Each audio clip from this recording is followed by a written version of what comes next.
Ladies and gentlemen, welcome back to another episode of the Unblocking Success podcast. If you're new around here, my name is John Pierce. I'll be the host throughout this episode.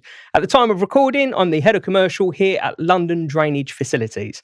This is, of course, a London Drainage Facilities production. Now, on today's episode, I am pleased, proud and excited to produce to you a titan within the block and estate management industry, a founder of multiple businesses, one being JFM Block and Estate Management. I am, of course, referring to one of the co-founders, Joe Mallon. Enjoy.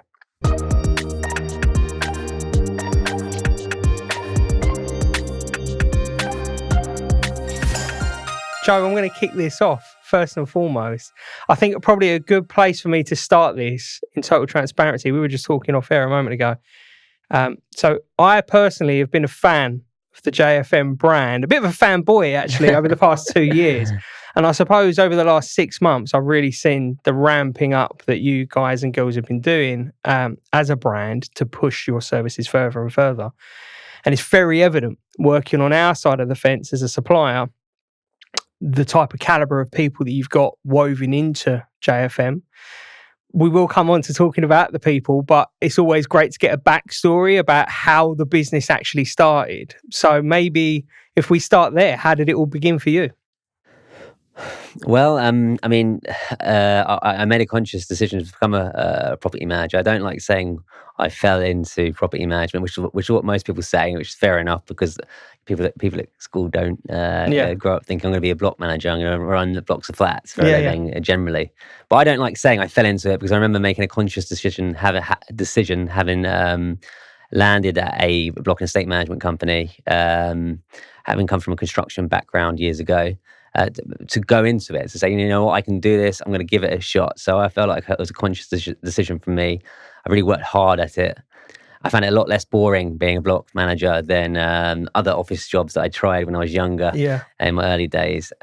I ended up with a good friend at a firm of chartered surveyors in Camden Town, which was very unique, high pressure, but also quite a creative place where things you could carve out a piece of the company almost to sort of run with as an employee, and that taught me and James a lot in those days.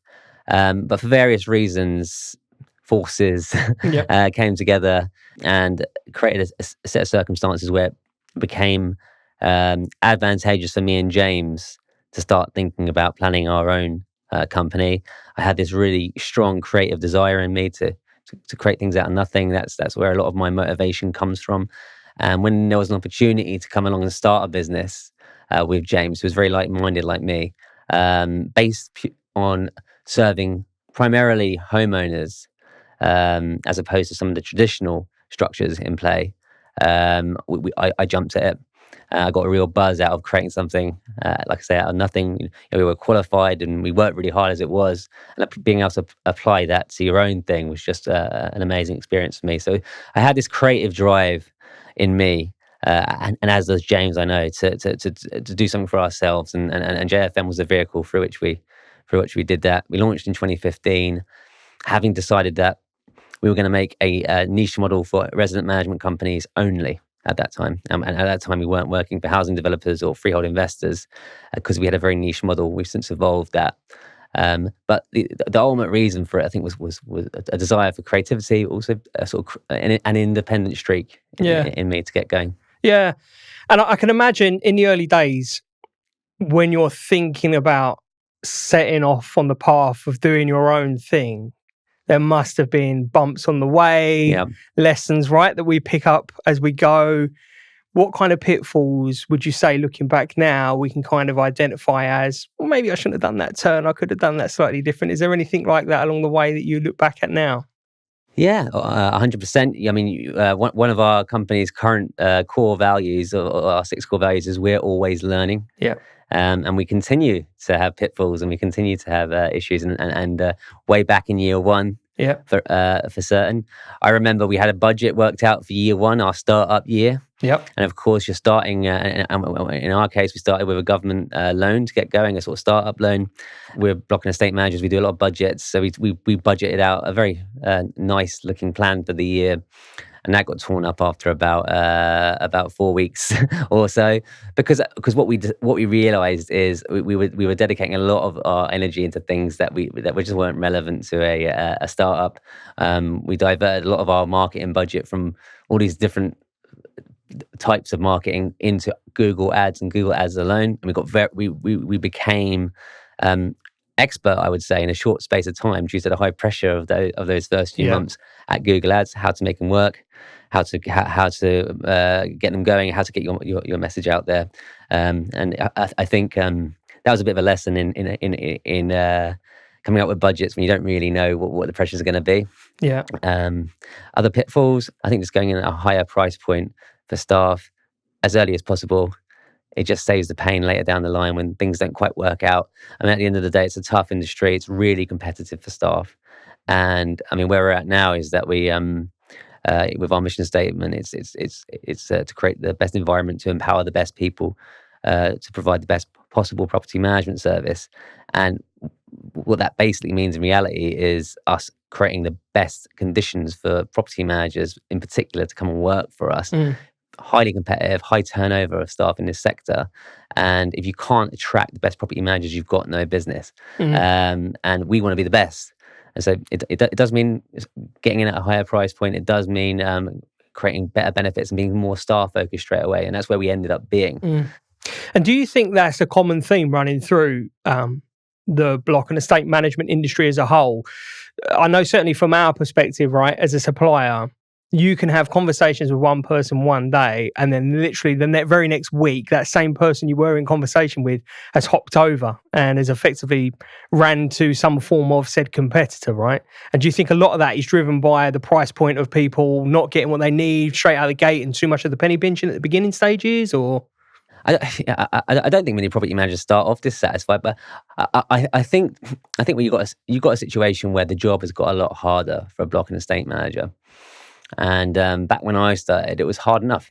But there was a lot of emphasis on cleaning and gardening and getting that right. Whereas now, with the Building Safety Act, we are so much more part of the wider building safety puzzle than we've ever been before. And the sorts of buildings that have been going up the last 20 years, as you all know, are just much more complex things. And so that it's becoming more of a technical role, while also being a more stressful role at the same time. You know, having fire safety in your hands to deal with. What it means is people are leaving the sector faster than is desirable, and that is creating a supply issue. And that's why you find this need to be at the higher end of the scale to insulate yourself. And if I take it back, I mean, one thing that I absolutely love about your brand, especially on your website, you've got the story, the timeline, right, of how it all worked out. Yeah. And taking us back to 2015, and your original photo shots, right, were taken on your phones. Yeah. And they were your promo shots. Yeah. And then obviously looking to where you've got now, it's such a different landscape, right? But how was it in the early days of when you first set off? What was that feeling like the moment you got your feet under the desk in your first premises and you're actually going, right, this is now us? I mean, it was amazing. I mean, I think we had the company for about a month, or we'd launched the company in April 2015, and it was in May 2015 that we moved into a 2-man office in a serviced office building in which is now a block of flats in Perivale. Do you serve it? No, we do not.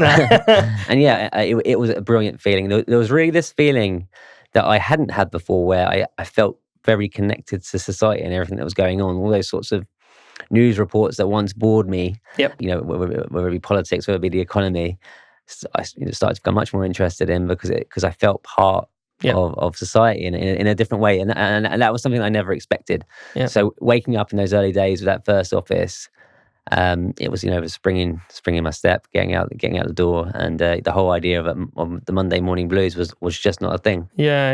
And in terms of like business development from the early days, what did that start to look like? Just to give a flavour, for so many people have this dream of naturally, I'm going to go and be an entrepreneur of some capacity. And I often refer to it as a wantrepreneur, right? So we have those dreams, but we kind of get blinded, we get roadblocked by maybe a bit of fear. Our own home lives might change or what have you.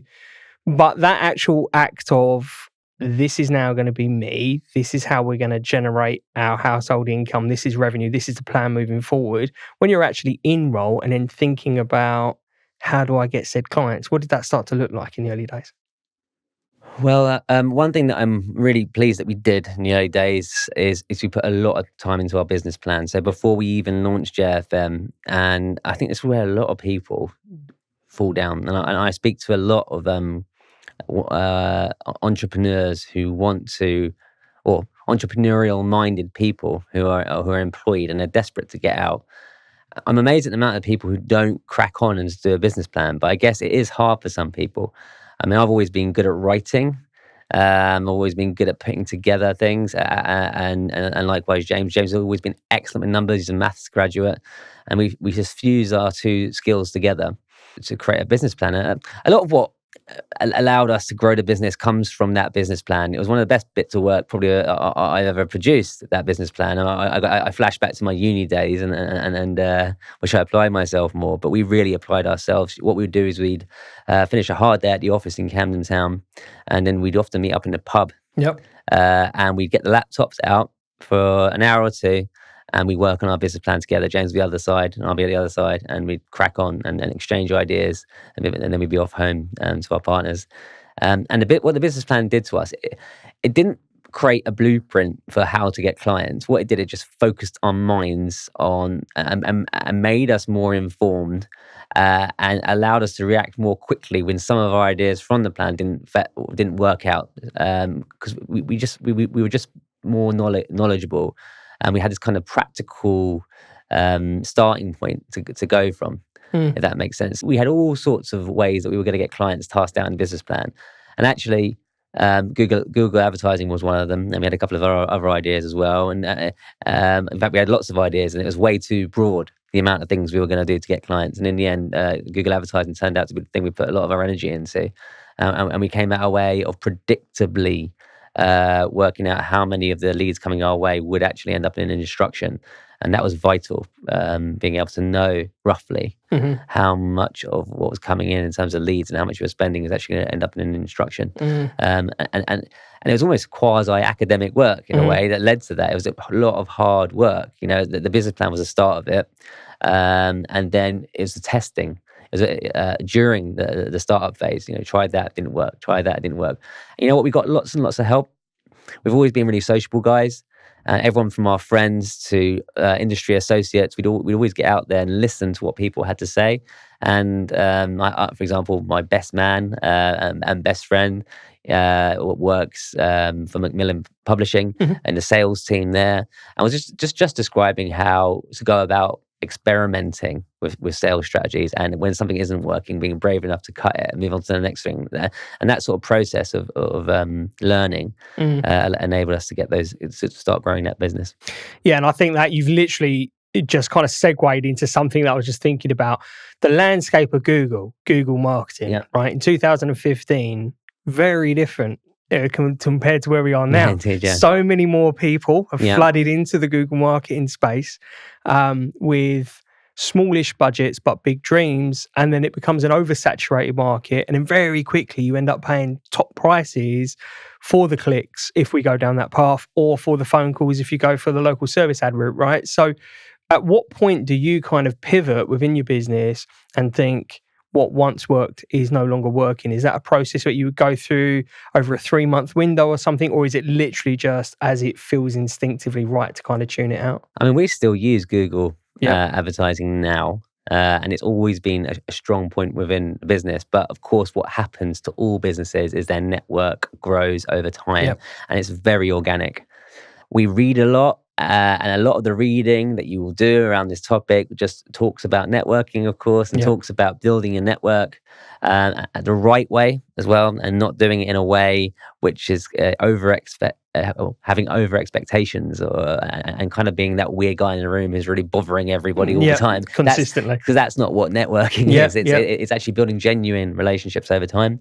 It's quite hard to pinpoint a moment where we pivoted. I don't think it really was like that. I just think it was the organic growth of the business. We always did that. It's just that more people wanted to network with us, the more successful we became. And now we find ourselves, having really strong good, genuine relationships with people from across the sector. What helps overall, though, is having stayed true to our original values and providing a good service at the same time. Otherwise, you wouldn't have that kind of soft power in a networking environment to be able to grow things. Yeah, totally. And then that piece there around service and quality, I know for us in particular, London Drainage Facilities, that for us is a key component to everything that we do. And I know that that's felt throughout your business as well, having interacted with members of your company. It's very clear and evident there's different streams when we're getting service given through to us.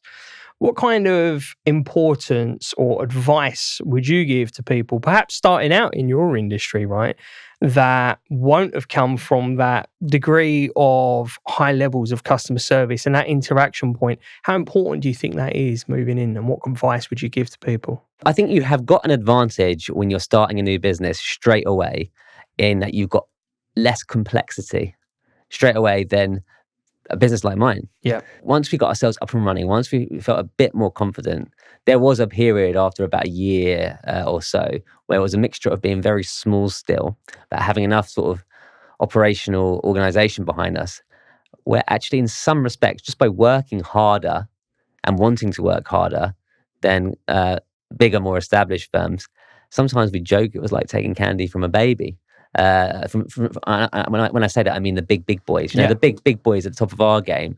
They do some great stuff, but they also struggle, and they continue to struggle with bureaucracy, and sometimes, unfortunately, the right hand not knowing what the left hand is doing, and there being way too many people and way too many brains needed to resolve a single issue. And so, what the advantage that you have when you are small, I think it's fairly well documented, especially in my sector, is being able to just deliver on service, give a quick answer to things that you can't get a quick answer from one of the big guys. The property managers in our sector, in the smaller firms, they tend to be able to give quick answers, really take advantage of that. They tend to have a more rounded knowledge of the building as a whole, rather than having to go, well, I'll speak to my major works team, or I'll speak to my maintenance team, or whatever it may be. What I found really refreshing as a property manager who started a business was kind of, if somebody asked me a question and it was a complicated answer because of a policy issue, well, I could just decide there and then if the policy was right or wrong or not, and change the policy. And so you could be in a flat and say, hang on a second, well, actually, you know what? The process doesn't work there. You know, we're going to update that tomorrow. That is the advantage you've got over a larger firm who doesn't have that kind of speed. That nimbleness. That nimbleness. You've got to figure out a way as well as you grow, though, of not losing that. And there's all sorts of theory on this stuff. And there's some great business management theory books that we've read over the years that have kept us on our toes to try and not get too far away from that. Inevitably, you can't have that situation, and in fact, it's undesirable when you start taking on large developments for policy changes to be so quick and fast. But I think when you're smaller and you are so nimble, that's your advantage. And how do you kind of adapt and pivot to that point? Because at the size of what you are now, we just talked about this a moment ago, right? Where you're sat at 60 odd people within your organization now. And we can very quickly, I think about it within our organization, we will do a huddle, for example, right, on a Monday morning, and that'll be a download time for my team in various sectors of it to feed into me what's been happening as a week roundup. And obviously throughout the week, you try your best to keep your finger on the pulse to understand what's happening. But how do you keep that ear to the ground and that level of flexibility as you do start to grow? How do you find managing that, and what kind of tips or strategies do you put in place to try and keep your hand on the business? We talked about earlier how I had 60 staff members or so at the moment, or we have 60 staff members or so at the moment. Actually, in the block and estate management world, when you start taking on large schemes, you become the technical employer for the site staff on lots of these developments as well. It always used to be the case that the client was the employer. Increasingly, we, the agent, are the employer. And so you actually have a situation where even though the flat owners are paying service charges that pay the salaries of on-site staff members, we effectively are the legal employers. So beyond the core staff that you might call the core staff, we also have 70 site staff members across our schemes, now outnumbering our core staff. And we're not as directly able to influence certain things because the clients have a lot of say over them, but we have a huge responsibility for them also. And so, yeah, it is a big challenge. And that's why one of our core values is we're always learning, because you can't pretend that you know everything. You can't rest on your laurels, and you have got to keep learning. Otherwise, you just fall behind. What we've implemented at JFM to try and keep our nimble startup approach is a system called objectives and key results. OKRs. OKRs. So you're aware of them? Yeah, I'm familiar with them. John Doe, I think, was the guy that originally kicked it off. Intel, I think. Yeah. That's right. Yeah, that's right. John Doe from Intel. Yep. It's one of the seminal books that we've read, James and I. We have a JFM reading list, which everyone has access to, and we also leave reviews and comments about them on our CRM software. And objectives and key results really, really spoke to us because it's a way of setting headline company goals and connecting people throughout the organization to them through their work. So we use task and project management software at JFM. So we use Asana, and it's quite well geared up towards OKRs, objectives and key results. Objective is the place where you're trying to get to. The key results are the steps that get you there in the most basic possible sense. But there's a whole framework of thinking about how you then cascade that down through an organization. And in a nutshell, through about a 50-50 mix of management saying what they want and the people further down the chain saying how they're going to get there, rather than the other way around, rather than being told what to do the whole time, creates a bit more connectivity up and down the organization. People at the lower levels of the organization can see how their work connects to the headline company vision. Because what often happens in a large organization is the staff on the front line, they become more disconnected from the management. And one of the biggest complaints, and we've been there from staff, can be, we don't know where the direction of the company is. We don't hear from management. And I think the good thing about OKRs is, provided they're executed correctly, is people are open. So if you go into our office, you'll see TV screens with our headline company goals, with progress bars showing how close we are to them at any one time. So we've got 3 at the moment. Actually, everyone's work is connected through our task management software towards the completion of those goals. And so it's a way of harmonizing it and bringing everybody together and pulling everybody together towards a shared common vision. And that really, really helps, because then when you're at staff do's and staff events, you can call people out for their great work towards that goal that's on the TV screen, and everyone feels a bit more connected. Absolutely. And so we're sold on that thinking, and that's how we deal with that problem that you mentioned earlier. Yeah, and I think it's quite typical in most businesses, for example, right, that they would adopt a KPI based version of monitoring staff, your key performance indicators, and then that quite quickly can blur into micromanagement if you're not careful. And then I suppose you then grow that dissatisfaction within a workforce and the team. And I suppose as that grows, you then find that disconnect between, as you say, people that are just starting out in the companies compared to a senior leadership team or beyond. Yeah. So for you and your team, OKRs were the preferred method to kind of go down. How long have you kind of steered into OKRs for? How long have you had that going on? We're in our 3rd cycle of OKRs. The first one was very challenging. Yep. The second one was less challenging to create, but actually, arguably, the goals weren't quite as good as the first. Yep. And we're in our 3rd section now. We think this is probably the best cycle yet. Yep. And we've got a lot of automation built in. So the great thing about having a task management platform that supports that model, OKRs, is that you can build in automations. Yeah. So people are working on projects in something like Asana or whatever it may be. Yep. It's got that automatic completion rate that feeds up to the progress bars. Yep. And that really helps, because what we were finding with our first iteration of OKRs is that people were having to manually say where they thought the goal was across the organization. The goals at the top, and then the sub goals down, the sub goals below those. And that was leading to A, dissatisfaction and frustration with the process, and B, a less accurate picture of where things were. Yeah. So people have still got to make comments as to why their percentage is where it is at the moment, but we've gone for this sort of semi-automated method. Now, not everything can be automated. Some of them still have to be manually updated, but a lot of the sort of project work, right, we need to go from here to here.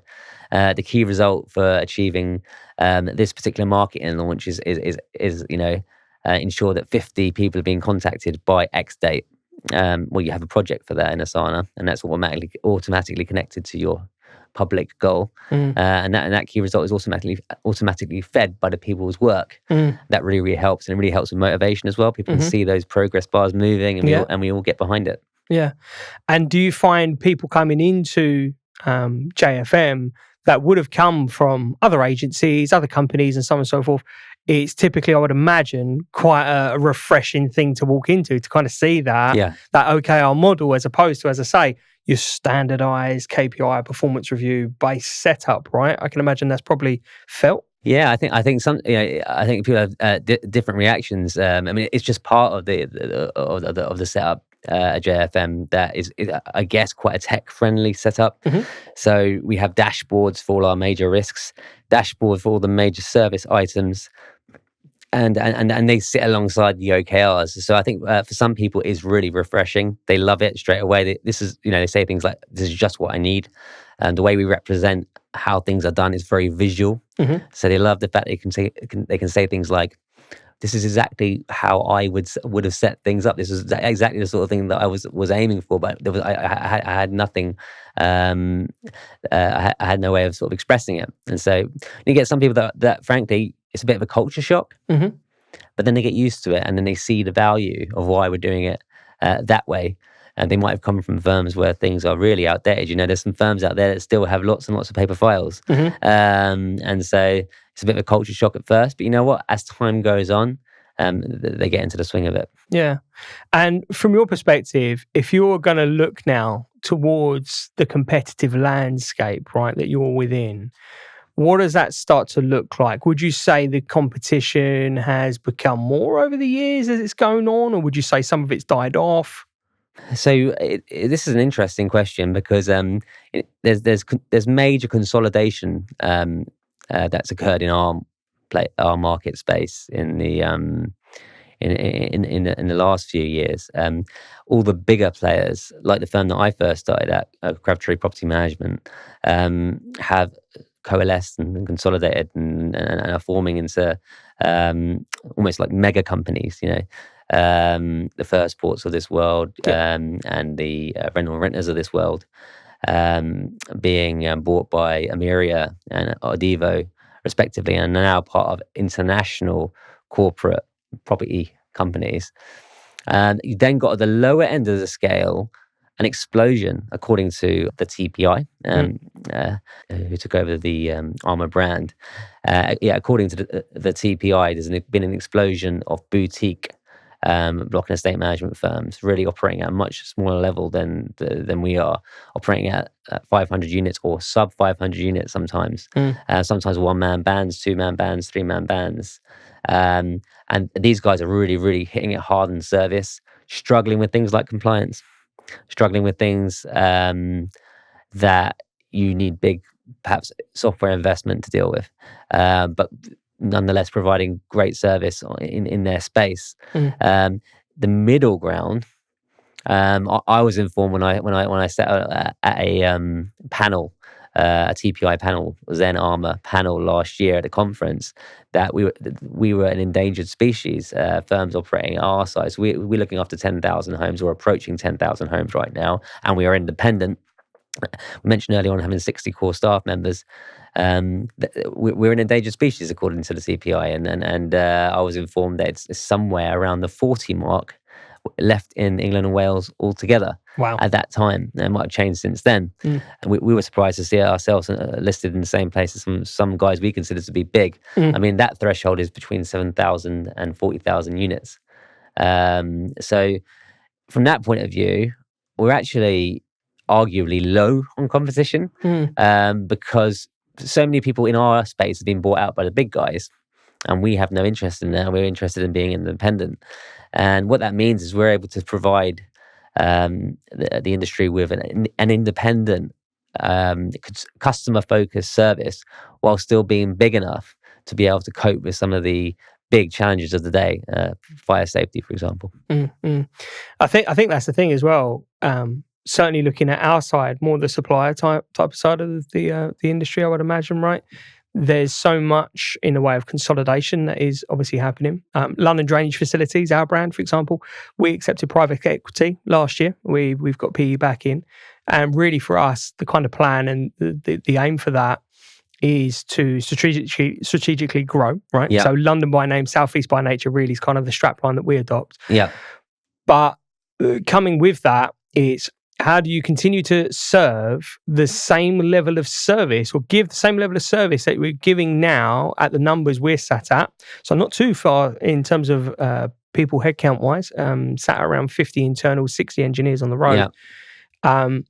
While you grow as a business, how do you continue to give that level of service? And when we compare it to other bigger brands that are out there, in actual fact, I'll probably harmonize with a lot of what you just mentioned a moment ago. You know, if you stay true to the values of what your brand is about, which is turn up on time, do a great job, make sure the service and the price points are all accurate, and the people within the brand are happy and healthy, then everything else kind of falls into play, right? That's right. And I think it's really important that people in any organization are aware of what your core values are.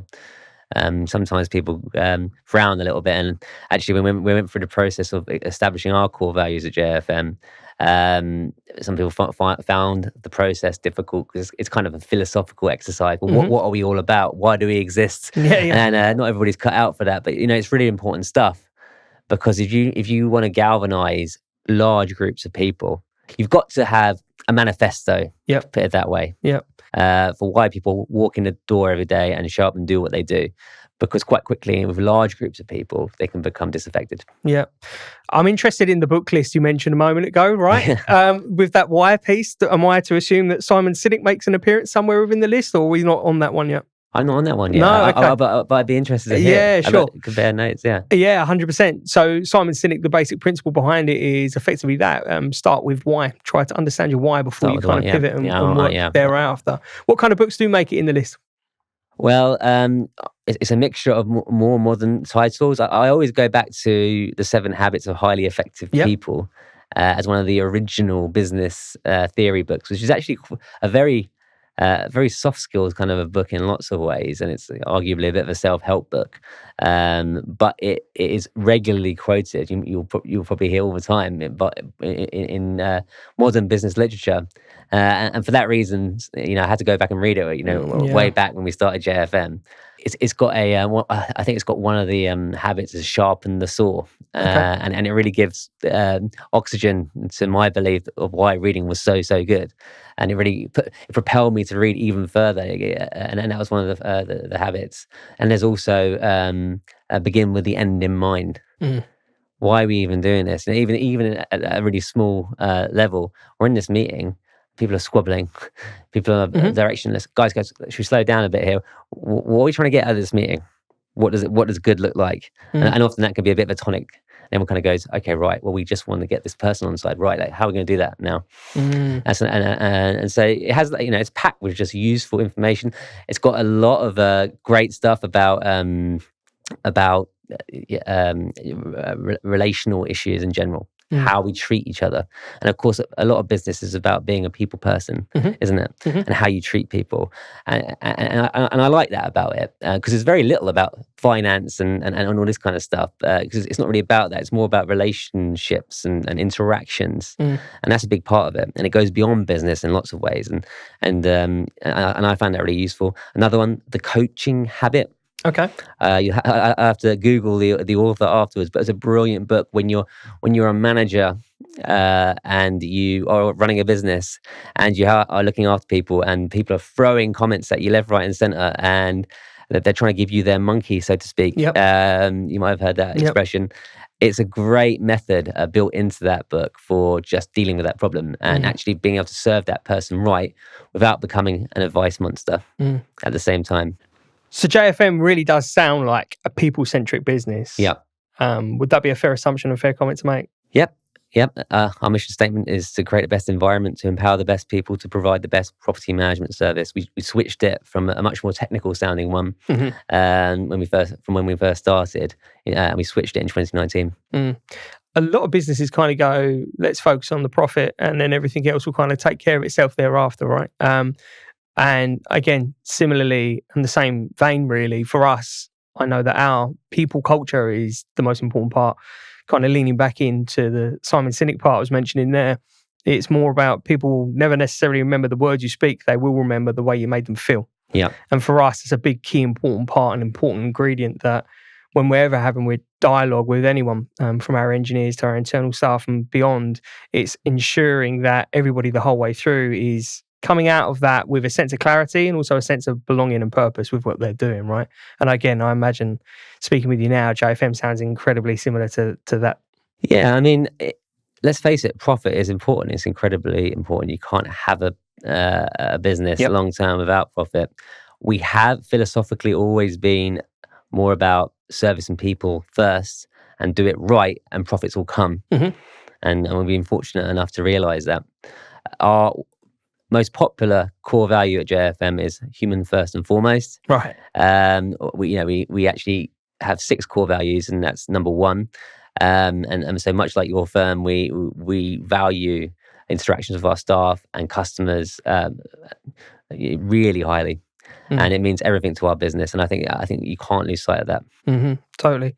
If you were going to kind of think back now on the journey that you've had thus far with JFM, what are some of the fondest memories and things that really kind of pick out to you? Are there any that really kind of stand out moments thus far? It's been an absolute roller coaster being at JFM. And as soon as you said that, the first thing that sprung to mind was our first, what I call open market instruction. Okay. So we quite quickly acquired 3 clients that we were aware of through our network in the very early days, and they were our platform. But when we got the first client instruction who found us cold off the internet through one of our Google adverts, listened to us, heard about us, didn't know us from Adam, and then went through the very complicated steps that is often the case to instruct a managing agent, because there's a lot of inertia, and then to choose JFM in a competitive tender. I remember me and James celebrating that evening, and that was one of the best moments in starting JFM. More recently, we had an amazing sort of set of coincidences occur. Last year at the Property Management Awards on the deadline day, or sort of on the awards night, we had a meeting set up with St. George. Because we'd been through a very long tender process, which was very difficult for a large development of 1,400 homes called Battersea Reach. It was a joint decision for the RA directors, Resident Association directors, and St. George together. So you had voices of the homeowners and of the freeholder deciding whether or not JFM should be instructed on our first St. George development. It was a big moment for the company, and we won that tender competition, beating one of our highly respected rivals in the last 2. We then went up against our highly respected rivals in the awards night a few hours later, and we won London Property Management Company of the Year. And hats off to them. They usually beat us at these things, but when the team were able to come together and pull off these huge things for the company, it was the result of 10 years of hard work that got us there. You know, getting our biggest ever client, 1,400 units, and winning London Property Management Company of the Year for the first time. It was a sensational moment, and it was lovely to get all the staff up on stage in front of the whole industry and give them their moment. Yeah, and that's such an important part. Acknowledging and recognizing the roles that all of the team are playing along the way to get you to there. And yeah, again, from the interactions I certainly know that I've had with your team at JFM, you're clearly on that mission to hire top tier talent. Yeah. There is a night and day in some instances when you're dealing with certain things from a supplier's perspective, right? Yeah. So when we're receiving instructions or receiving requests to go and complete said work at whatever the properties might be, every part of how that is handled is very clearly different. And I imagine that's something you're looking to continue doing by looking for external top tier talent now. I imagine that's probably still on the agenda, right? 100%. You know, we're waving a flag above our Harrow office saying this is the best place in property management to work. We want it to be. We've got a really strong, positive culture at JFM, and that's what we're looking to build. We want to be the best payers. We want to have the best benefits, and we want to have the best learning environment for people so that people can go further. And that is our common sense solution for being the best managing agent in turn. Bring the best people, treating the best, and they should, in theory, go and provide the best service. And it's worked well for us so far. I think I'll just add to that, our human first and foremost core value, number one, extends through to our supplier network. And something that me and James knew from day one in this business is the way suppliers were treated historically by some managing agents was not the way we wanted to be. Luckily, it's a lot different these days in the sector at large, I would say.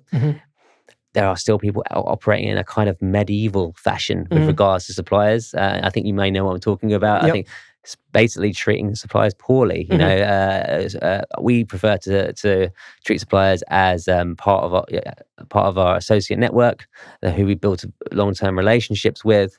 Of course, we've got to be assertive where it's called for it, but human first and foremost at the same time, and that applies not just to our customers and our staff; it applies to our supplier network too. Totally. How do you see technology changing the landscape for potential recruits coming through the front door? So it's so important to keep up with technology. It was really great starting JFM. I think we thought we were reinventing the wheel by being largely paperless compared to some of our competitors when we first started out. But you know, it's moved on so much. One of the reasons why we won the Battersea Reach development is because we partnered up with a excellent tech firm called Project Arc, and happy to give them that shameless plug there because the guys have done so well to work alongside our team. That was a real example of a genuine partnership where that fused their customer engagement technology with our Asana issue tracking technology, so that our back-end task management process was synced with the customer experience, and we created a bespoke app as part of our pitch for Battersea Reach. So at Battersea Reach now, and you'll see it coming out in the industry press soon, how much we've won over the people of that development. People are genuinely seeing a huge uptick in the service that they're receiving, because they're able to open up a nice looking app that is in keeping with what you would expect to see from other industries. With a WhatsApp style environment, you'll be able to message your property manager. Your property manager can look at it at the other end. He can decide whether it's a legitimate maintenance issue, hit a spanner button, which is really easy and intuitive to use, and that creates a synced issue on our back end task management software, which the customer can't see, and we can resolve the issue at hand, and then an element of automation keeps them in the loop at all stages. You know, issue close, out on this day, whatever it may be, and that experience is what has allowed us to get where we are today. You know, and being open to that kind of technology is so important. And I think more and more people come up with these kind of creative technological solutions are going to be the ones to win out in a competitive marketplace. Yeah, 100%. The landscape in general, in every element, right? It's evolving and changing so quickly, even down to just common prompt functions these days. In the introduction of ChatGPT, for example, right? It is coming in so prominent into working worlds these days, right? Do you see there being any kind of technological threat towards the industry in any way, shape, or form? Or I'm an optimist. As a rule, a bit of a historian. If you look at the Industrial Revolution, a lot of people were worried that it would create mass unemployment. There was mass upheaval, but generally speaking, living standards were increased over time as people went on to do other jobs beyond factory work, for example. I think it will be the same with AI. I think there's real opportunity, for example, with AI, for the property managers to provide a much better service, much closer to what people want. Will it create mass redundancies in the sector? Will it negate the role of a property manager? I don't think so. I think the property management role is so varied, and I think that it still requires a human touch to deliver, and that's the added value that people receive. What I think will be good about AI is that it will allow property managers to carry out the mundane functions, which currently many people hate doing, and double down on the human first and foremost element to the property management, and really listening to people's concerns, trying to create systems and workflows which serve people. I do think probably roles will change, but I think it'll be gradual, and you might see a bit of a phasing out of certain customer service elements.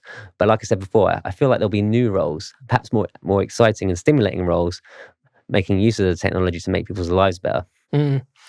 Tuning into that theme there of the optimist within you, right? Yeah. When you are faced with a challenge, a daily hurdle or something, how do you kind of stay positive, upbeat, on track when you are faced with those challenges? I mean, you've got to look after your well-being, haven't you? And you've got to keep a healthy mind. Otherwise, quite quickly, things coming at you, you'll start to see the negatives in them. It's important not to overwork. And as a business owner, that's super, super important. It's very hard to get the balance right. And I think a lot of business owners and senior managers hit a bit of a brick wall moment in their careers at some point where I think they might be Superman. I certainly did at one stage. And at some point they realized, hang on a second here, I can't, be coming in at all hours, getting up really, really early, working constantly. I went for a period where I was learning about business in the morning, early in the morning, arriving fairly early in the morning to the office, working long shifts, and repeating that constantly, and that eventually led to burnout. And you've got to work out your headspace, and you've got to work out your own well-being puzzle. Otherwise, you're not going to be able to cope with the challenges that are ahead of you, and it's got to be taken seriously. I think very often people pay lip service to it. But I learned the hard way that you can't. You've got to crack the well-being puzzle too. Yeah, 100%. And what specific issues do you find most challenging within your particular sector? What kind of things are popping up at the moment that are real kind of headache, pinch points, hurdles? Well, fire safety is a big one. Yep. The Grenfell Tower disaster sent shockwaves rightly through this country, and it's right that there's been lots and lots of activity, both on the ground and from lawmakers in relation to fire safety. I think we're all learning that the housing stock is not quite as safe as we were led to believe. It's a shame that property managers and managing agents have borne a lot of the PR bad will unfairly, and it's a shame that some of our guys don't get the prestige I think that they deserve for making these buildings safe, when actually it's nothing to do really how these buildings are built. From our point of view, we're here to sort them out, and the tools that we have are often pretty poor historically to get them sorted out. So that's probably the biggest thing right now that we're facing, along with recruiting staff, I would say. Yeah. What common misconceptions would you say people do have about block and estate management? I think the most common thing I can think of is that, much like when someone's paying over their rent, they think, well, the landlord is not doing a lot of the property. If you're an AST tenant, for example, and therefore he's profiting out of the money he doesn't spend on the property.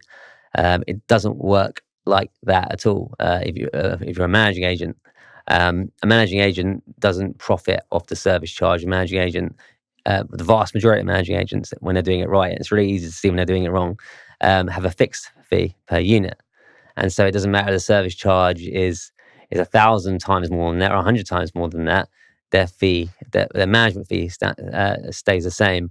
And I think the confusion between management fee and service charge is a big one. If you were going to look kind of at the people within your sector, within your industry, and of course the amount of time that you've now spent dedicated within the industry, what kind of skills would you say are essential to make a successful career within your industry now? Number one, human first and foremost, people skills. You need to you need to understand that it's not just a building full of technical items to be puzzled through. Ultimately, these are people's homes, and sometimes people say that it'd be really easy these buildings to manage if there was no people living in them. Well, there are people living in them, and it's really important to develop the soft skills around looking after people. You know, we mentioned the 7 habits of highly effective people earlier, but looking after relationships is so important. But there are technical skills to be had as well, and increasingly more technical skills are needed. I think that increasingly tech is something that can't be avoided. It's going to give you a competitive advantage to be more tech savvy. And would you say, if you were going to look further and think now about kind of emerging fields and emerging trends that are happening within the industry, are there any in particular that you would say this is going to be groundbreaking or changing to the industry and to how we operate on a daily basis? Without playing our own trumpets, what our service partners have allowed us to do in terms of resident engagement is huge. Right. It's always been this thing in block and estate management, I think rightly so, that you can't get back to people as quickly as they desire. And I think that's historically been a well-founded defense. People often desire a hotel-style response from their block management company, when really it's not a hotel. You know, it's a block of flats. There's a lot of personal responsibility at play. There's only so much that one person can do when they're managing, 600-700 units. But with technology, I think the gap between expectation and reality will close, and it's certainly closed hugely at Battersea Reach. But because the AI functionality within our apps just allows us to get the right comms to the right people much faster, and in a semi-automated way. And I think people who don't keep up with that are going to find themselves uncompetitive pretty soon.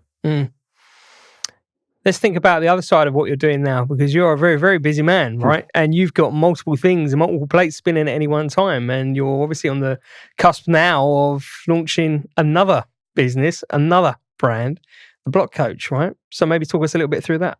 Yeah, it's a bit different to when I started JFM. Yep. I have launched a training business called the Block Coach. One of my main jobs as a joint managing partner of JFM is to develop people. And it's a part of the business that I love. I love working with people. I love putting people on a development arc and watching them grow. I'm working with 2 trainees at the moment, and it's a pleasure because they're running their programs simultaneously, and I'm learning a lot from that process. And so I love the development of younger guys or anyone really who wants to go from A to B in terms of their learning. And so the idea of the Block Coach is that I can take all the knowledge that I currently have. I'm a chartered surveyor. I'm a fellow of the Property Institute, and I've been in the sector for 20 years. Been in block and estate management for 18 of those years. I think I've got a lot to offer people from all parts of the industry in terms of easy to access, on-demand learning. And unlike JFM, I'm not going to be blasting off and going anywhere anytime soon from my day-to-day work, which is with JFM. It's going to grow slowly, but I like to think it's going to grow slowly and become something really big.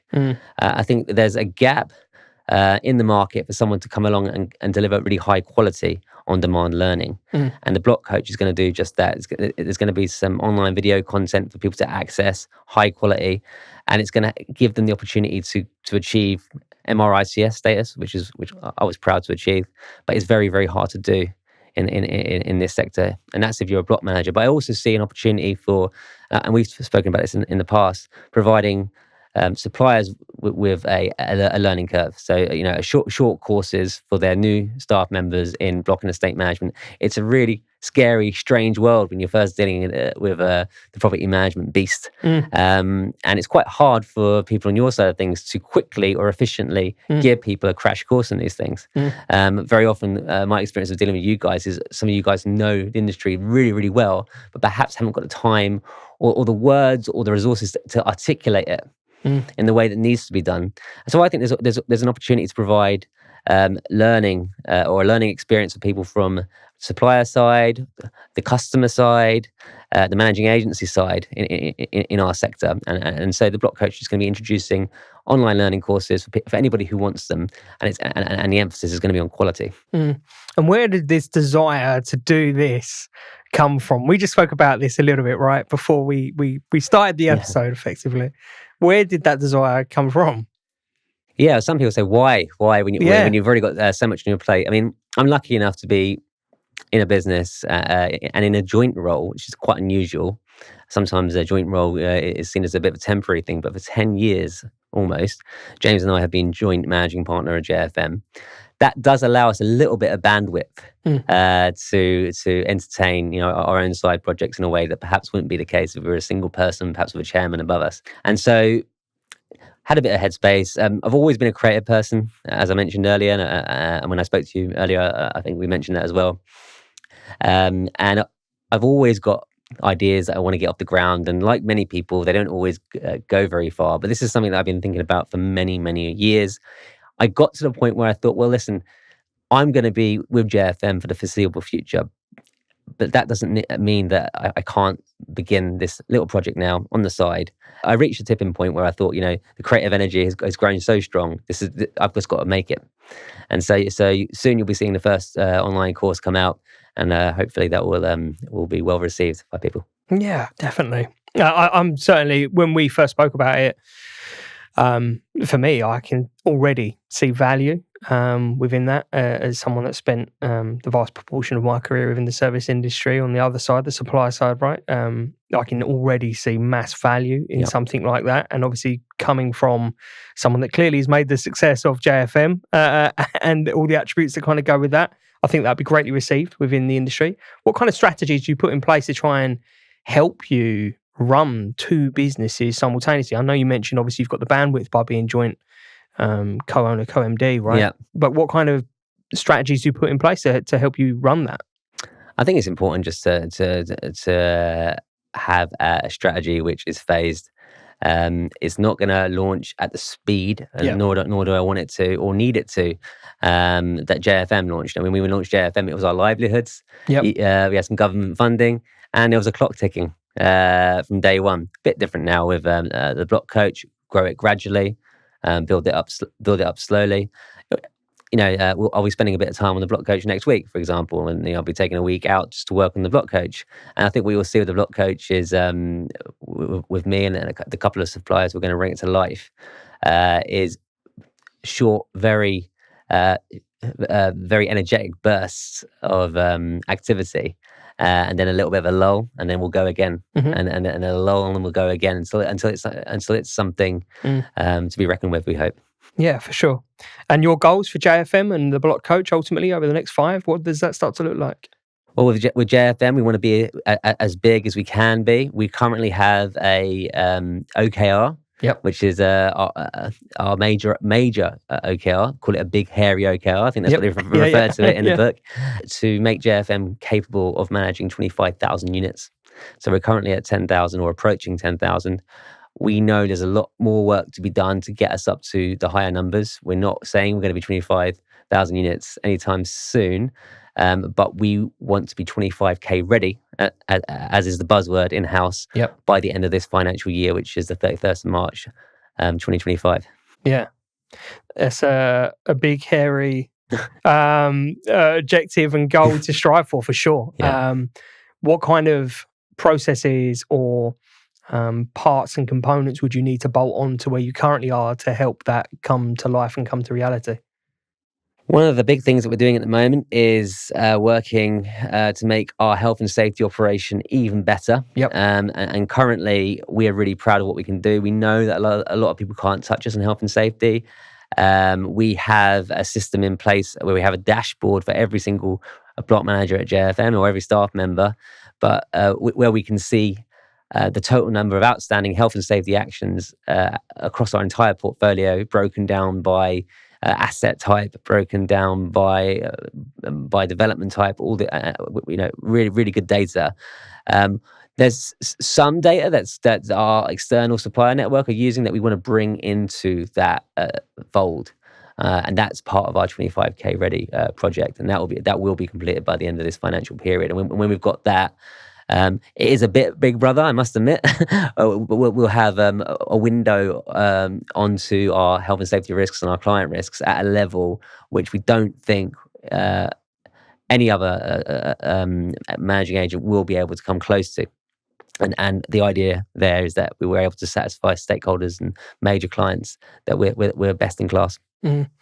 How important will the supply network play within that as you grow to reach towards that 25,000? Super important. We do need our suppliers to play ball if they're operating within the health and safety sphere. We have an excellent compliance team, and they are very friendly, and they will assist our supplier network in giving us what we need to be able to ensure that all the documents in relation to health and safety in particular are on the system. But we do need our suppliers to be savvy and understand in this day and age when it comes to reporting on anything health and safety related. The old days are over. Scraps of paper. Haven't got the report, but we did the work. It's not going to cut the mustard. We need very well itemized reports in relation to everything that's done, and it needs to be informative enough for us to be able to click on a job and for us to be able to prove that it was done. Beyond a shadow of a doubt. And so people who can get with us, get the memo on that, as I'm sure you guys certainly do, it's going to be no problem. Sure. We're coming close to the end now, Joe, of this episode. So there's a couple of last questions, I suppose, really for me. Yep. If you were going to now look back, and we've got many, many, many years, right, still of learning, growing, developing and achieving. If you were going to look back over the past 20 odd years and 18 that you mentioned you spend in block and estate management now, what are some of the key points that you're most proud of up until now? I say, the key points. I think becoming a property manager for the first time was a big moment for me. I remember at the time struggling to pass my driving test just to be able to get the role. That was brilliant for me.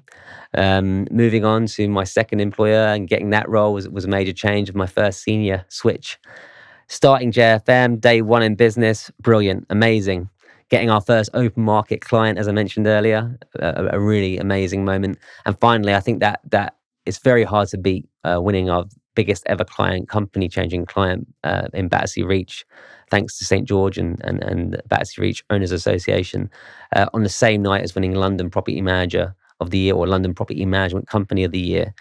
It was bliss for the team, and watching the team be so ecstatic was really rewarding.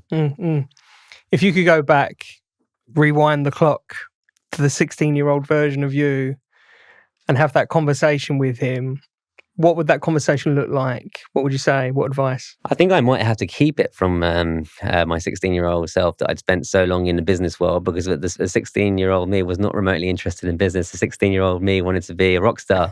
And, I flirted a little bit with the music business, as some of us do, and had a great time. I don't think the 16-year-old me could imagine ended up going through the business world. Maybe I'd ask that 16-year-old self to be a bit open-minded in general about how his life was going to go. It's funny because I think, weirdly, because I never really wanted to be a businessman, and life goes like this sometimes, it ended up making me a good one in some respects. You've got some people that were born to be businessmen, and you can see them a mile off. I think with me, coming at it from a different angle mentally has allowed me to approach it with a different, just with a different view, I think. And like I said, I'm not sure my 16-year-old self would understand it, but I tell him to keep an open mind. What legacy do you hope to leave within the block and estate management world? The legacy I hope to leave is one where we came in and we raised standards, that we treated people better than others, and that we closed the gap between what people expect and the reality of what can be delivered on the ground. Okay, I mean, listen, in terms of legacy, that's a pretty strong one, right? To want to leave behind, and certainly something to aspire and want to go towards. If people were considering or thinking about making a career leap and, I guess, enhancing and upgrading their career and are thinking about moving or segueing over into JFM, what would your advice be for that? Well, we've got to have better block management careers because people are leaving the sector faster than is desirable. What I would say to people who are younger is it can be much more aspirational than it has been in the past. When I was younger, I think property management was considered, or residential property management was considered, the poorer cousin of the commercial manager world. But I think it's a travesty that you can become a chartered surveyor with a focused specific route as a commercial manager or a commercial property manager, but you don't have a residential block management specific pathway. You can go as far as asset RICS with residential block management. I think there should be a specific pathway for a block manager looking after high risk, complicated buildings these days. Everything that's going on after Grenfell, they should be able to achieve professional status in the same way that a lawyer can, in the same way that an accountant can. I think we'll get there. And it's one of the reasons why I've launched the Block Coach is to create a pathway. Now, you can achieve residential surveyor status, but you have to go outside your comfort zone and learn additional disciplines. That's what I did. I want to show other people how they can also become chartered surveyors via being a block manager, even though it's a bit more difficult these days. So hopefully the RSCS will close that loophole eventually. But I think younger guys should aspire to professional status. The same sort of level as a lawyer, the same sort of status as a accountant, and it is possible. And if someone was thinking about segueing over into JFM from a competitor now, they might have listened to this, they might have watched this, they might have, like me, seen the journey of JFM, been inspired by it and wanted to reach out and get to know more, right? If someone's thinking about making that career and jumping over into JFM, what advice would you have for them? And secondly, what kind of journey can they expect to receive in return? Yeah, I mean, if somebody's interested in working for JFM, we always value people who are proactive. There seems to be a misconception that you have to apply for one of the managing agents through one of the major recruitment companies. You don't. I can guarantee you that. It will save us a bit of money if you don't as well, by the way. Listen, we love our recruitment partners. We're unlikely to go down the route of having internal recruiters because we think there's amazing recruiters out there, and we're partnered with a couple of them. But we like to keep them on their toes, and we do about 50-50 recruitment ourselves, just through our network, and sometimes we use the recruiters to bring in top talent as well. But it's going to give you a real competitive edge if you've got the initiative to show us that if you've got a strong CV and a strong background, and you know that you're one of the best, that you apply to us directly. Our details are online. And it will be before a hiring manager in no time. I can tell you that for sure. Great. And Joe, if people do want to reach out and find you and JFM, where's the best place to look for that? Where's the best place people can find you? The best place people can find us is just go on our website, jfm-management.co.uk, and you'll be able to see multiple streams. It really doesn't matter to us. What matters to us is you making that first move. So go onto our website. There's multiple streams, whether it be social media, whether it be LinkedIn, whether it be our info@jfm-management.co.uk email address. There's so many ways. Just have a look at the website. What one works for you is going to all come into the same tracker on our task software anyway. Yeah. Joe, I think really all that's left for me to say is thank you for sharing your time and for sitting down and having this conversation with me. It's been really insightful from my perspective to get a bit of an understanding about how it all started, the journey of JFM, and where the Block Coach is going to come into it. And I can definitely see that being a valued part. I know the journey with London Drainage Facilities and JFM has been a great one up until now. Getting that understanding about your business and how it works, I only envision that continuing to be a strong brand. So thank you very much for your time today. John, it's been a pleasure. Thank you very much. Thank you.